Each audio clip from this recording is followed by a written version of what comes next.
Good morning student, BEd second year.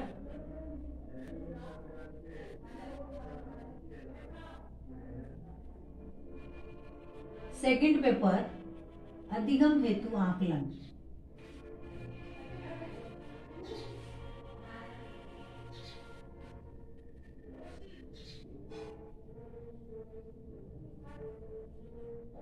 इसमें हमारे जो आकलन उपकरण चल रहे हैं, इसमें हमने इससे वाले वीडियो में हमारा जो आकलन का जो उपकरण परीक्षण,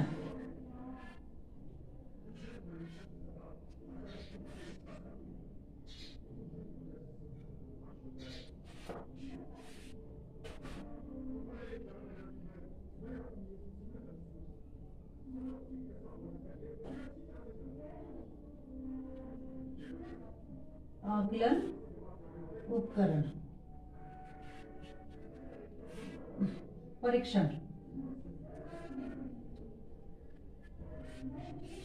परीक्षण का अर्थ, परिभाषा और जो इसके प्रकार है, दो भागों में बांटा गया था।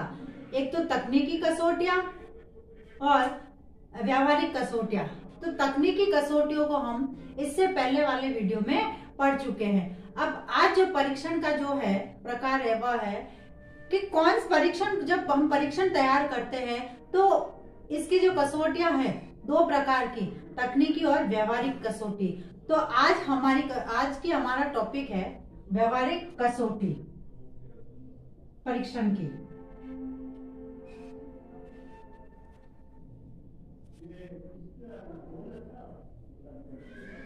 परीक्षण जब बनाया जाता है तो हम कौन कौन सी कसौटियों पर इनको परखते हैं और फिर इसका निर्माण करते हैं और फिर परखते हैं। तो इसमें हमारी जो व्यावहारिक कसौटी है, इसके अंतर्गत सबसे पहला जो है वह है स्व उद्देश्य पूर्णता। पहली कसौटी कौन सी है इसके अंतर्गत? स्व उद्देश्य पूर्णता।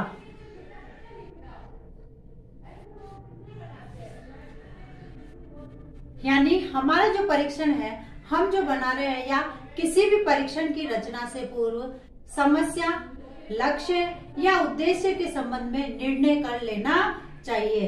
समस्या क्या है, लक्ष्य क्या है या इसका उद्देश्य क्या है परीक्षण को बनाने का। क्योंकि परीक्षण जब हम करते हैं या बनाते हैं टेस्ट, तो समस्या लेते हैं, बालकों की समस्या लेते हैं, उसका लक्ष्य क्या है, उन लक्ष्यों को निर्धारित करते हुए लक्ष्य देखते हैं तथा इसके बनाने के उद्देश्य क्या है, इनसे संबंधित निर्णय करने चाहिए।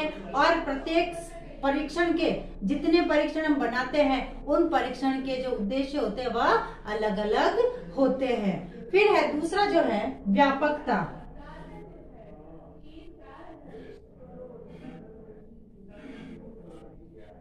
दूसरा क्या है? व्यापकता। अब व्यापकता यानी परीक्षा जिस योग्य का मापन करने के लिए, योग्यता का यानी परीक्षा जिस योग्यता का मापन करने के लिए बनाई गई है, उस योग्यता से समस्त क्षेत्र तथा किस पाठ्यक्रम पर आधारित हो, उसके समस्त पहलुओं पर प्रश्न अथवा पद व्यापक रूप से पूछे जाने चाहिए। हम कौन सी योग्यता को लेकर इस प्रश्न पत्र का निर्माण कर रहे हैं, बच्चों को लेकर कर रहे हैं या किसी कंपटीशन का एग्जाम से संबंधित कर रहे हैं, तो यानी उससे संबंधित सभी प्रश्नों, सभी पहलुओं पर प्रश्न अथवा पद व्यापक रूप से पूछे जाने चाहिए, यानी जिससे संबंधित हो। जितना अधिक कोई परीक्षण पाठ्यक्रम है उसके विभिन्न अंशों एवं क्षेत्रों से संबंधित होगा, उतना ही व्यापक होगा। यानी जितना अधिक जो प्रश्न है जिसके लिए टेस्ट का निर्माण कर रहे हैं, परीक्षण कर रहे हैं, वह उसके लिए उतना ही उपयोगी होगा। पाठ्य वस्तु का समावेशन तथा उद्देश्यों का समावेशन इसके अंतर्गत होना चाहिए। यानी हम किस स्तर के लिए ये जो है परीक्षण का निर्माण कर रहे हैं। उसके बाद तीसरा जो आता है मितव्यता।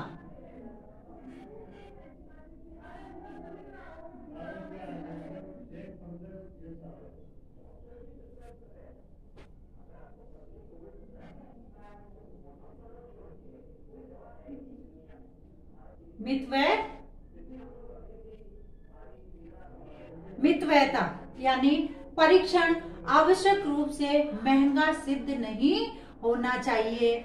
यानी ये जो परीक्षण हम बना रहे हैं यह महंगा नहीं होना चाहिए तथा उसका अंक तथा एक उत्तम परीक्षण जो है समय व धन की दृष्टि से मितव्ययी होना चाहिए।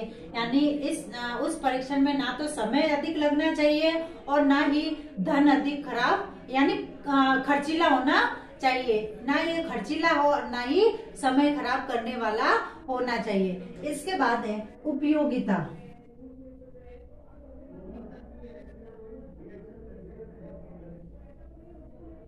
उपयोगिता यानी वह परीक्षण जो जिसके निर्माण करने से छात्रों द्वारा उसे हल करने तथा उसका अंकन करने तीनों की दृष्टि से सरल हो, अच्छा परीक्षण है और वह विद्यार्थियों के लिए उपयोगी भी होता है। यानी जब परीक्षण का निर्माण करते हैं वह छात्रों द्वारा जब उसे हल किया जाता है, विद्यार्थियों द्वारा जब हल किया जाता है और उसका अंकन करने, इन तीनों की दृष्टि से अच्छा परीक्षण कहलाता है और अच्छा परीक्षण होता है क्योंकि वह छात्रों के लिए उपयोगी होता है। उसके बाद है ग्राह्यता।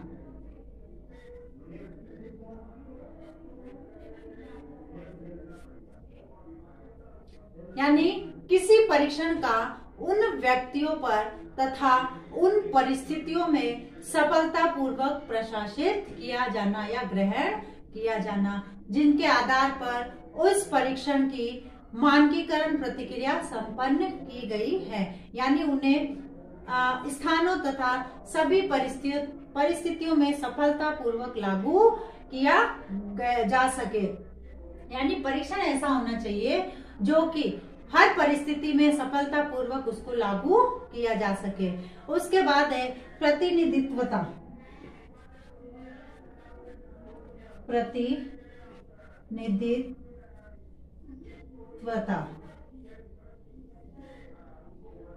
व्यवहारिक कसौटी के अंतर्गत लास्ट जो इसकी है वह है प्रतिनिधित्वता। व्यक्ति के व्यवहार के लिए न्यायादर्श का मापन करने के लिए परीक्षण की रचना की गई है। उसका मापन परीक्षण प्रतिनिधित्व के रूप में कर सकते हैं।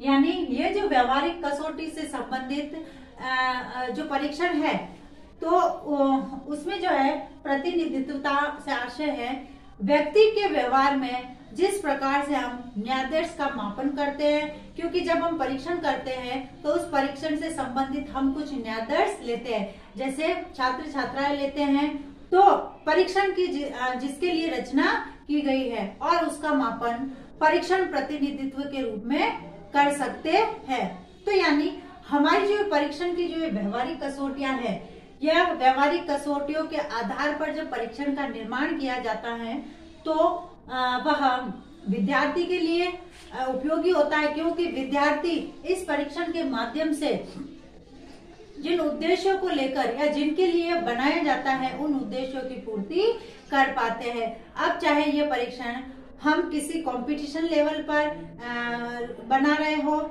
या फिर विद्यार्थियों के एग्जाम के लिए बना रहे हो, उनके लिए टेस्ट पेपर तैयार कर रहे हो या अन्य कोई प्रकार की जो है परीक्षण तैयार कर रहे हो, तो इस प्रकार से हम विद्यार्थियों के लिए व्यवहारिक कसौटियों को देखते हुए एक अच्छा परीक्षण तैयार कर सकते हैं।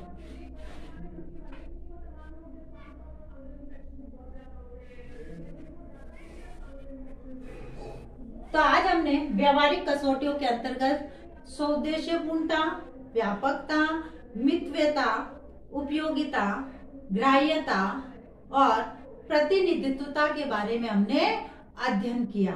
अब है आज का आपका गृह कार्य।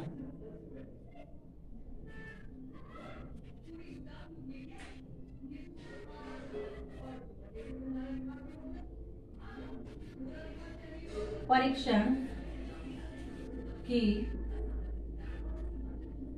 व्यवहारिक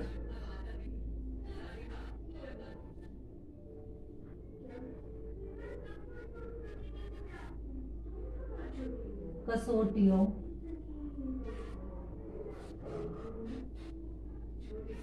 का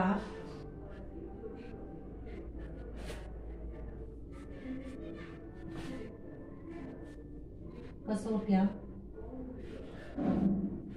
कौन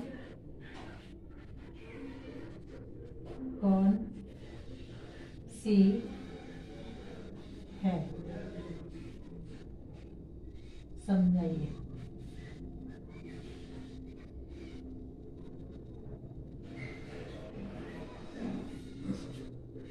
परीक्षण की व्यावहारिक कसौटियां कौन कौन सी है, समझाइए।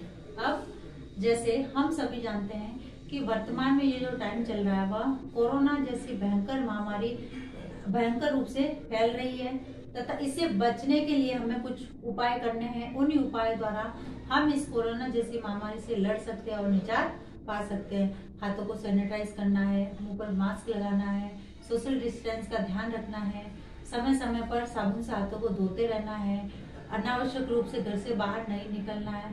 सो इस प्रकार हम इन छोटे छोटे उपायों द्वारा इस कोरोना जैसी महामारी से लड़ सकते हैं और निजात पा सकते हैं। स्वस्थ रहे, सुरक्षित रहे। धन्यवाद।